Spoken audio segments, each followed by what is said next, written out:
Karena pendapat orang mengatakan bahwa Allah itu ada di mana-mana, Allah ada di hati. Ini pemahaman yang sesat dan menyesatkan. Allah mengatakan dalam Al-Quran, Ar-Rahmanu 'alas istawa. Allah bersama di atas arsy. Sampai Nabi bertanya kepada budak, Aina Allah, di mana Allah? Jawab fis sama, di atas langit. Di atas langit artinya di atas langit. Yang ketujuh, di atas situ, di atas arsy Allah itu. Wa manana, siapa aku? Anta Rasulullah, engkau Rasulullah. Kata Nabi SAW, a'tiqha fa innaha mu'minah. Merdekakan dia karena dia seorang mukminah. Hadis ini sahih, diriwayatkan oleh Imam Muslim. Jadi nggak boleh mengatakan Allah di mana-mana. Dan ini menghina dan melecehkan Allah. Karena kalau dikatakan di mana-mana berarti ada di tempat yang suci, ada tempat yang mana? Tempat yang kotor. Ta'alallahu amma yaquluna uluwan kabira. Allah Maha Suci, subhanallah. Kita wajib menetapkan di tempat yang mulia yang yang Allah sendiri menetapkan demikian. Allah yang menetapkan, Allah di atas arsy. Arsy ini makhluk Allah yang paling besar dari seluruh makhluk ini, paling besar arsy-nya Allah. Maka Allah menyebutkan dua dalam Al-Quran, arsyun azim wa arsyun karim. Arsy yang maha besar, arsy yang maha mulia. Arsy Allah itu dibandingkan langit dan bumi, kecil langit dan bumi. Umpamanya arsy ini seperti padang pasir yang sangat luas. Langit dan bumi 7 ini seperti 7 gelang yang dilemparkan di tengah padang pasir. Arsy-nya Allah itu besar. Makanya Allahu Akbar. Wahabi, kalau kita tanya Allah di mana, Wahabi menjawab Allah itu di atas arsy. Pernah dengar? Nah, di mana Allah? Wahabi jawab Allah di atas arsy. Wahabi, Allah di mana? Di atas arsy. Dari mana kau tahu? Al-Quran bang yang bilang. Mana ayatnya? Surat Thaha bang ayat 5. Coba kau bacakan. Dia bilang Ar-Rahman 'alal 'arsy istawa. Allah yang maha pengasih 'alal 'arsy, di atas arsy. Istawa, duduk. Allah duduk di arsy. Ini ayat bang. Yang bilang labu siapa? Abang percaya nggak sama ayat? Ya aku percaya. Cuma nama otakmu yang enggak. Loh, siapa lagi yang harus kita percaya bang kalau bukan Al-Quran? Ya iya, Quran ini wajib kita percaya. Jadi Allah di mana? Ya di arsy. Nah, kalau saya nggak percaya Allah di arsy bagaimana? Kafir lah bang. Kenapa kau bilang aku kafir? Karena abang nggak percaya Quran. Qurannya aku percaya. Di arsy-nya itu yang kau bilang duduk itu aku nggak percaya. Loh, kita wajib percaya Quran bang. Ya iya. Nah, kita nggak boleh main-main. Kita percaya Quran. Ya udah. Berarti kita memfatwakan sesuatu harus Quran. Ya iya. Bagaimana kalau Allah ku jawab di Palestina? Loh, mana bisa gitu? Quran juga yang bilang. Loh, mana ada dalam Quran di Palestina? Ya kau buka surat Safat ayat 99. Ibrahim berkata, Inni zahibun ila rabbi sayahdin. Coba buka itu bagaimana asbab dan sebagainya. Aku berangkat menjumpai Tuhanku. Kemana Ibrahim pergi? Pelajari itu bagaimana ayat itu. Ibrahim pergi ke Palestina. Berdasarkan ayat ini Tuhan di Palestina. Waduh, jangan waduh, ini kan Quran. Bang, kami mengatakan Allah itu di arsy. Ada buktinya. Buktinya mana? Ada perempuan budak. Terus ditanya oleh Rasul, Aina Allah? Di manakah Allah? Apa kata budak tersebut? Dia bilang, nah, fis sama. Allah itu di langit. Terus apa kata Nabi? Aku siapa? Kata perempuan itu, engkau Rasulullah. Kata Nabi, merdekakan dia karena dia sudah mukmin. Berarti kata Wahabi, jawaban Allah di langit itu sudah sah menentukan dia beriman atau tidak. Oh gitu ya? Iya, sekarang kau kutanya, Allah itu di langit apa di aras? Karena dalam ayat tadi di aras, dalam hadis ini di langit. Kata Wahabi, sama aja. Mana sama, langit ada 7, aras ada 1. Langit di bawah aras, aras di atas langit. Allah pokok, pakai pokok lagi. Ini yang kacau. Kalau begitu kau bilang Allah di langit pakai hadis. Nah, aku pun punya dalil juga. Kata Nabi, kalau kau sholat jangan meludah ke depan. Kenapa? Karena antara engkau dengan kiblat ada Allah. Jelas, berarti Allah di bumi. Waduh, nggak boleh waduh. Ini juga hadis. Kata Wahabi, kami punya bukti. Buktinya Allah di langit mana? Nabi Muhammad Isra Mi'raj kan naik ke langit. Ini menunjukkan Allah itu di langit. Oh, kalau begitu aku pun punya bukti. Bukti apa? Nabi Musa ketika munajat kemana? Ke Bukit Tursina. Berarti berdasarkan ayat ini Allah di Bukit Tursina. Waduh, nggak boleh waduh. Begini bang, yang bilang Allah di langit dan di aras itu kan ulama Mekah. Maksud lo? Ya, ulama Mekah ini kan paling paten. Dari mana kau tahu? Begini bang pemikirannya.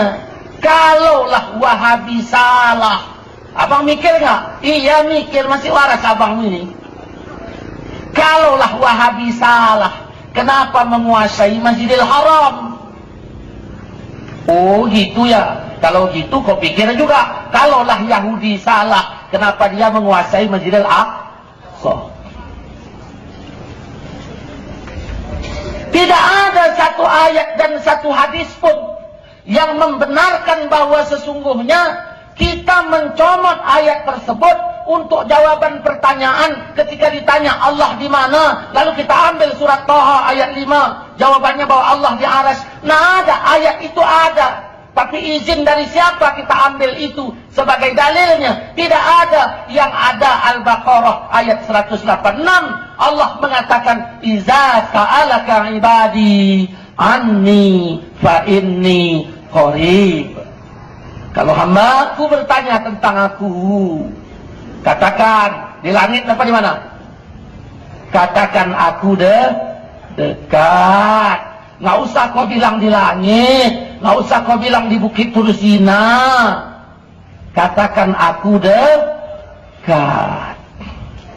Di sini, maka dari sini nyata kekeliruan Wahabi dari penempatan Tuhan. Makanya Ali bin Abi Thalib berkatakan Allah wala makan. Adanya Allah, tidak ada tempat. Jadi bagaimana sekarang sudah ada tempat? Keberadaan Allah sama seperti dahulu yang belum ada tempat. Nah, jelas tidak? Nah, ini masalah Allah di arsy. Kemudian Wahabi menolak sifat 20.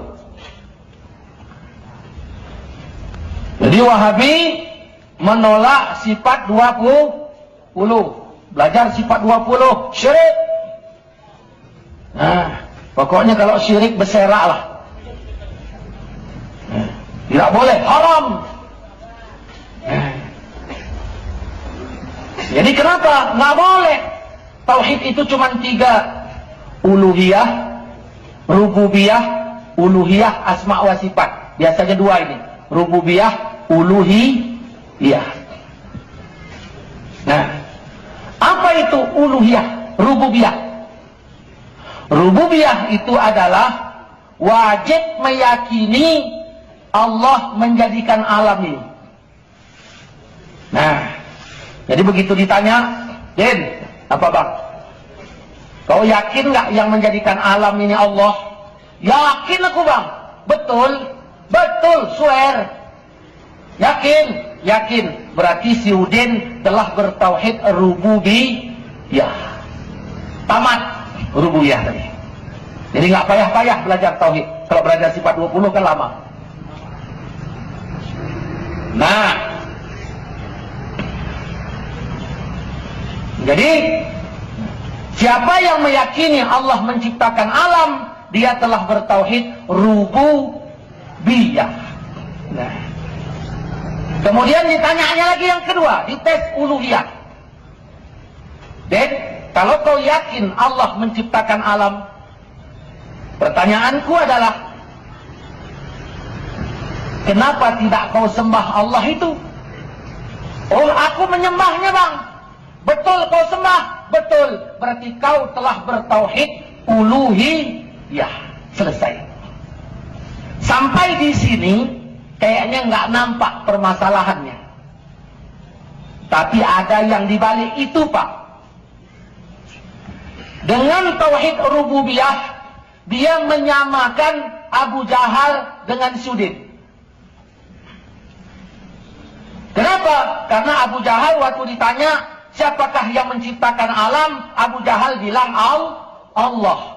Berarti menyamakan kafir dengan mukmin lewat tauhid rububiyah. Begitu ditanya tauhid uluhiyah, nah, hai Abu Jahal, kenapa kau tidak menyembah Allah? Kenapa kau sembah patung? Nah, kata Abu Jahal, ya patung ini medianya untuk menyembah Allah. Maka Abu Jahal tidak tidak bertauhid uluhiyah. Saya tanya sama Sudin, kalau memang kau betul-betul bertauhid rububiyah, nah, kenapa kau tidak menyembah Allah? Ya, aku menyembah Allah. Kemarin kau kemana? Aku pulang dari makam Wali Songo, Bang. Kau ngapain? Aku ziarah ke makam Wali Songo. Nah, ketika Sudin ini ziarah ke makam Wali Songo, berarti dia telah mencemari tauhid uluhiyahnya. Maka disitulah si Udin ini sama dengan Abu Jahal. Lewat rububiyah, Abu Jahal sama dengan Sudin. Lewat uluhiyah, si Udin sama dengan Abu Jahal. Disinilah mereka mensyirikkan orang tawasul, ziarah kubur dan sebagainya. Maka kalau Bapak baca kitab Kaifa Nafhamut Tauhid, saya ulangi, kitab Kaifa Nafhamut Tauhid pada halaman 16. Nah, ulama Wahabi mengatakan iman Abu Jahal dan Abu Lahab jauh lebih hebat ketimbang iman orang yang mewiridkan zikir la ilaha illallah, la ilaha illallah, la ilaha illallah. Jadi mereka memandang orang yang wirid malam Jumat itu lebih jelek, lebih hina daripada Abu Jahal. Begitu. Saudara-saudaraku, itu jelas dalam kitab Kaifa Nafhamut Tauhid. Nah, itu tauhid mereka. Mereka menolak sifat 20. Sifat 20 tidak boleh dipelajari dan sebagainya. Saudara-saudara, kita ini disuruh berdakwah. Dakwah yang disuruh kita ini kepada kafir. Kita ajak kafir masuk Islam. Lalu kafir nanya, mukmin, kau nyembah siapa? Kita jawab Allah. Orang kafir nanya, apalagi orang ateis. Mereka anti Tuhan. Kita disuruh berdakwah kepada mereka. Mereka nanya, Muslim, kau sehari semalam sembahyang 5 waktu. Yang kau sembah Allah kan? Iya. Orang Wahabi bilang nggak boleh belajar sifat 20. Kata dia haram. Nah, kita berdakwah sama orang ateis. Orang ateis nanya, apakah Allah yang kalian sembah sehari semalam 5 waktu itu ada? Itu ditanya orang kafir. Orang Islam jawab apa? Ada. Bahasa Arabnya apa? Wujud. Wujud itu sifat 20 apa bukan? Kata Wahabi nggak boleh pelajari. Sekarang kalau Wahabi lagi tanya, Wahabi, kalian kan nyembah Allah. Apakah Allah yang kalian sembah itu ada? Wahabi jawab apa? Ada. Ada itu apa? Sifat wujud. Berarti nyontek. Nyontek pelajaran Ahlus Sunnah wal Jamaah. Katanya nggak boleh. Nah, wah, orang kafir nanya lagi, kalau Allah itu adanya sejak kapan? Ahlussunnah menjawab, Allah itu qidam, tidak didahului dari tidak ada. Adanya Allah memang udah dahulu. Nah, kemudian orang kafir nanya lagi. Nah, kalaulah memang Allah itu qidam, Allah itu ada sejak dulu, orang kafir nanya, keberadaannya sampai kapan? Ahlussunnah menjawab, bako. Allah itu kekal, ada, qidam, kekal. Nah, wujud, qidam, bako. Orang kafir nanya lagi, kalau memang Allah itu wujud qidam bako, bentuknya seperti apa? Islam menjawab, mukhalafatuhu lil